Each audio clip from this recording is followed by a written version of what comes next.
Şimdi sırada 60 saniyede satış isimli bir oturumumuz var. Richard Straver, TinyPayMe'nin kurucularından. Kendisi burada aynı zamanda TEDx konuşmacılarındandır. Değerli bir konuşmacı, keyif alacağınızı tahmin ediyorum ve umuyorum. Kendisini buraya çağırmak istiyorum. Richard Straver. Richard'ın böyle bir huyu var. Sahneye hep feedback yaparak çıkmayı seviyor. Thank you, Richard, for coming. TinyPayMe has just been funded by Axo Ventures, by the way. Yep, Let's announce it here. Actually, we posted about on Webrazzi before, and it's nice to share with everyone here again. So, yeah. Take the stage, huh? Take the stage. Well, hello there, everybody. My name is Richard, and I'm here to tell you a little bit about TinyPayMe and the story about TinyPayMe. I mean, where did we come from? What did we build? Where are we going? What have we learned? As you can see right there is a picture of a marketplace back in the 50s, 60s. Actually, this picture is my grandpa right there. He's selling textiles, and my family creates textiles and sells them on the market. And it was supposed to be my family heritage to start selling textiles on the market as well. But somehow things turned out a bit differently, and I'm here. So how did that happen? I was kind of a stubborn kid when I was little, and I didn't always listen to my parents. Actually, I loved computers, especially games when I was really young. I loved playing games on a computer. And I loved hacking on a computer. I loved designing on a computer. I loved anything that had to do with computers. And, well, as much as my family tried to push me into the direction of selling textiles on the market, I wanted to do something with computers. And because of this love, I found like-minded people. I mean, that's me there on the right, and that's my, two co-founders that 6 years ago I started a web development company with. And what we did was just build stuff for everybody else out there. We built websites, web applications, mobile applications. It was cool. We made a lot of money doing that. Good money, not a lot, good money. But we were 3 boys, and boys can have bigger dreams than just building stuff for others. We wanted to build something that could influence people on a worldwide scale. Now, we were having lunch breaks every now and then, and with every lunch break we were talking about ideas. What could we create? What cool thing could we do that would amaze everybody, and everybody would want to use it? And at some point, Melvin Terjan, who is half Turkish and was one of the co-founders, he had this idea, and he said during lunch, he said, wouldn't it be cool if you could start selling something on a website within 60 seconds after going there? So within 60 seconds after going to a site, you have your product up for sale, you can receive payments, and it's distributed on social media. Would that be cool?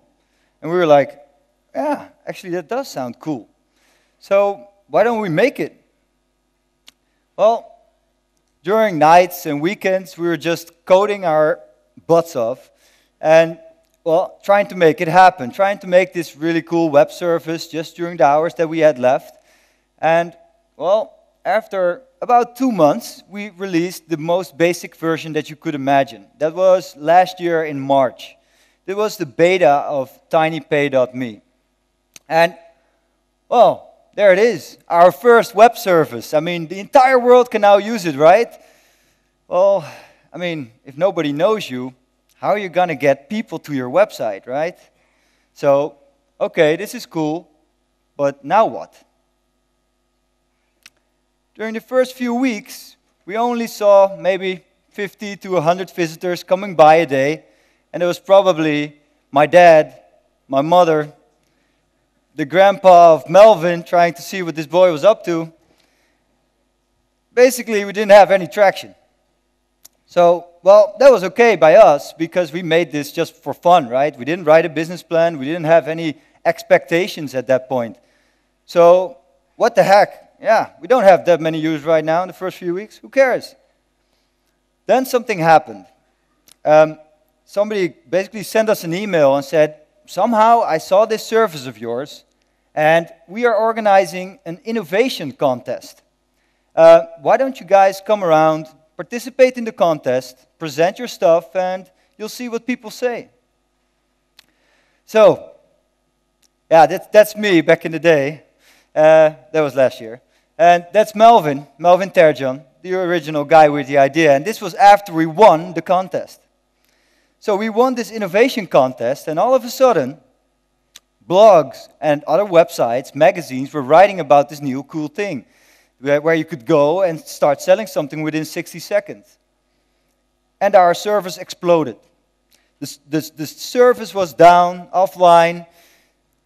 It really sucked. But on the other hand, that was a good sign, right? Because there were so many people going to our website from more than 90 countries. All of a sudden, they wanted to use our stuff. So we just hacked away that night and put the service on Amazon Cloud hosting, and somehow we could handle all that traffic. Now, these were our users, our first users. So they were like, okay, this is really easy. We love this stuff. Wow, why hasn't anybody else made this before?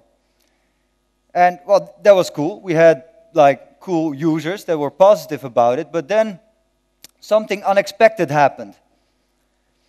Suddenly, publishers and owners of high-traffic websites approached us, and they said, okay, guys, now this is a cool little concept that you made. Within 60 seconds, start selling. Okay, fine, cool. But we have a high-traffic website here for fashion, for example, and people have been bugging us for years. How can we start selling on your fashion website? So we saw what you have. Can we white label this somehow? Can we put this into our website so that people can start selling here? And that's when the real idea actually sparked. That's when we had this thing like, oh, wait, that is pretty interesting. So how can we somehow keep TinyPayMe the easiest way to sell, but also make it the most effective way to sell online? We thought about this for a while, and we had a solution. But the only solution was to trash everything that we made. So we didn't put the website offline, of course, but we started building an entirely new platform from scratch. It took us about 6 months to build this new API on which we would build the new service.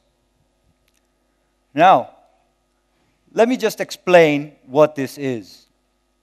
Suppose you're this guy or girl, and you want to sell something digital or physical online in an effective way. How would you go about doing that right now? You've got a lot of choices. I mean, are you going to use high-traffic websites, social networks? Are you going to use your own web shop solution, ad networks, search optimization? What about mobile? I mean, you create physical goods and digital goods. You're not an expert at this stuff, but you have to think about it, because all of these options reflect potential customers. Each of these places, there could be somebody interested in whatever you have to offer. So you somehow have to take care of this. Now, wouldn't it be wonderful if you go to a website and within 60 seconds, you're able to do this, reach all of that? That would be wonderful, and I'm going to show you how it works. Now, this is our website right now. You see a big blue button. Hit that button, and you'll log in with PayPal. After that, you'll see this form.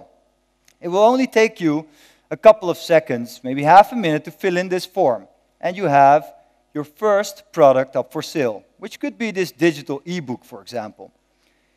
People can instantly go to this page and buy this book, and they will get the digital file. They can buy it with PayPal or with a credit card. But next to that, you also have your own personal shop on our platform that you can customize. Now, that's cool, but what about your own website or blog, right? Maybe you want to have this fully functional shop in your blog. How would you go about doing that? With our system, all you do is you copy and paste and embed code, and it will be fully functional on your website as well. What about search engines? We take care of that. We make sure it's perfectly optimized in the most regular search engines like Google, Yahoo, Bing, and we also place your products in Google Product Search, for example. So what about social networks? Well, all you have to do is connect your social networks, and you'll be engaging in commerce activities on those as well. We have automated systems for that, and we'll take care of it. But what's really, really cool is that your product will also be available on high-traffic websites that use our API to integrate marketplaces on their site, like PayPal itself. So, what I've just shown you is that this person, within 60 seconds after going to our website, can have a web shop with its first item up for sale, receive payments, and utilize a super powerful distribution system without any of the sophistication. Now, okay, so when we built this, we were seeing quite some traction, and people, really loved it, and they were using it and stuff like that. So we got more coverage, and what I want to do right now is just, because there's a lot of entrepreneurs out there as well, I just want to give you a bit of the insights that we've learned in the past 1.5 years.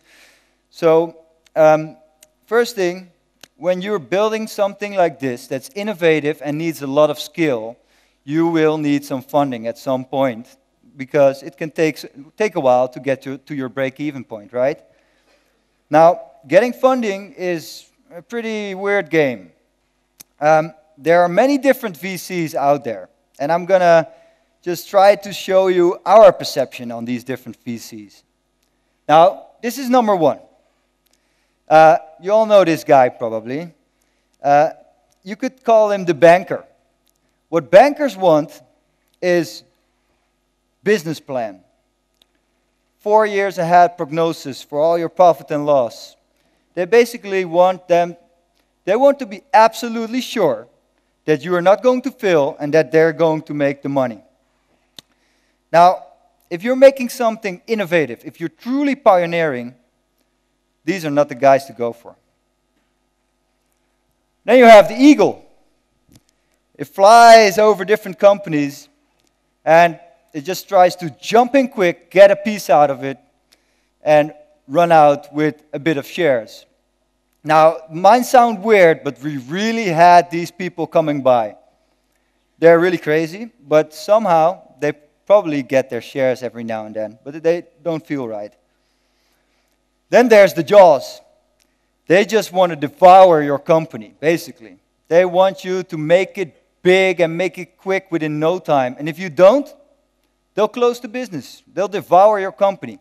And if you are an entrepreneur that has passion for what he's doing, if you really truly believe in what you do, you don't want these guys either. What you do want is somebody that shares your passion, that shares your vision, somebody that on a gut feeling level, emotional level, I mean, next to the capital, of course you need that financing, but on a human level, you connect with. And we were fortunate enough to, after a couple of dozen VCs that we spoke to find the right people. Now, this is another piece of advice that you might have heard before, but I just want to underline this one. Release early. Whatever you're building out there, release it tomorrow. So, when you're a developer, you have this idea, a big vision of a space shuttle, right? But you shouldn't start out building that space shuttle, because it will take you years, and by that time, you might have missed it completely. So, build your service with that one thing that really distinguishes it from the others. So, if you want to make something that goes to the stars, make it fly first. And just launch that flying little thing that you have. And let the market tell you what to do, where your product could go. Let them inspire you as an entrepreneur on where your product should evolve into, just like we did. Now, this is also something that most entrepreneurs might, or people might think differently about, but don't make a business plan, but do plan for your business. So we never started out with making a business plan. We started out making a business. We made our product, we made our service without putting anything on paper. It's just a waste of time. Why would you spend all your energy in something that's not real, while you could spend it making something that's real, and you can get traction, and you can actually show that it works, and then you could start making appointments in your calendar and get more traction. Now, that's building a real business. Business plan is fake. It's not real. Don't underestimate free publicity. Now, okay, this might be kicking in an open door, but also something I just would like to underline because it helped us so much. We didn't have the money to do any big marketing scheme, big advertising plans or whatnot, but we just took part in a contest. And because of this contest, we got the first publicity. And winning a contest is so much more important and so much more valuable than actually buying yourself into something, because people can really filter what's real and what's not. And what's real is to have objective people look at your service or product and judge it. It's scary, but you have to do it. Now, this is also something that, of course, is really, really logic, but it's also something you have to emphasize. Like, of course, you have to start out with something that you love to do. If you don't love to do it, you're going to stop doing it at some point, because there are going to be downs, for sure. There are going to be ups, but there are going to be downs, and you're going to stop doing it if you don't truly love it. Another thing is, whatever you do, it's people involved. It's all about people. So, people who are your customers, people who are your stakeholders, investors, for example, your family, people who are your colleagues. You have to share love for all of them. Your colleagues, of course, you have to work with them every day. You have to care for them. They have to care for you. You have to go through those downers and uppers together. Same thing goes for your stakeholders, but especially for your customers. If you don't love your customers and you don't treat them with respect, even though they might be very negative at some point, you will, or you could, fail on that respect. Anybody that is, even if they're negative, they're putting energy into what you made. So please respect that energy. Then the last one is a quote. An entrepreneur is someone who jumps off a cliff and builds an airplane while falling down. That sounds pretty dangerous, right? But it's true. When you're an entrepreneur and you're doing something new, don't be scared. Be courageous. Jump off that cliff. Yes, you might fall down. You might hit the ground. You might fail. But who cares? Because there is a chance that you will build that airplane and you will fly up. And that's the coolest thing out there. This was my presentation. I'm Richard.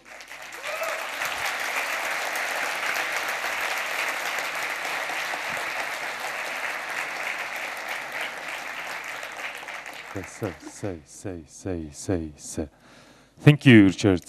It was great and really insightful.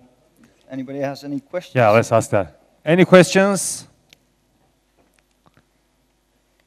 Come on, don't be scared, guys. Must be somebody with a question. But it may mean that everything is so clear, so we don't have any questions in mind. I doubt that. But okay, I can live with that.